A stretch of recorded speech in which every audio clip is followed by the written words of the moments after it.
Denne video handler om planlægning ved hjælp af Gantt-kortet.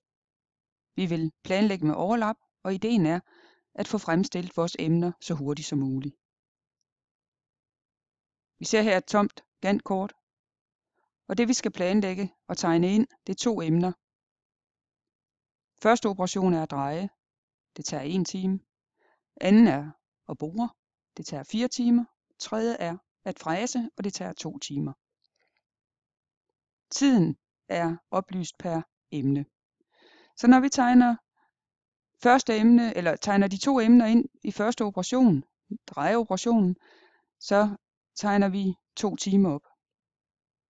Når vi planlægger med overlap, så kan vi gå i gang lige så snart, at vi har fremstillet det ene emne. Det vil sige, når første emne er drejet, så er der gået 1 time, og så kan vi gå i gang med anden operation.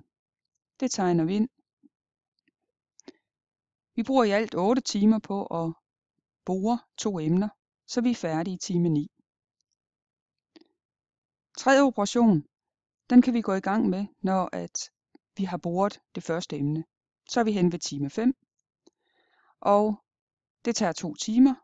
Så fra time 5 til time 7, der fremstiller vi første emne. Nu kan vi så se her, at andet emne er nylig færdig i time 9. Så vi oplever at have ventetid. Det er nu skidt. Vores maskine står stille, venter på emner. Det vil vi ikke. Andet emne kommer så i time 9, og så bruger vi 2 timer på at fremstille det, så vi er færdige i time 11. Gennemløbstiden er 11 timer. Det bedste vil være, hvis vi venter med at starte til time 7, fordi så undgår vi ventetiden. Vi producerer begge emner på de 4 timer, og vi har ikke nogen ventetid, når vi venter med at gå i gang til time 7. Så det er den mest hensigtsmæssige måde, når man skal planlægge med overlap. De gode ting ved at planlægge med overlap er, at vi har en kort gennemløbstid.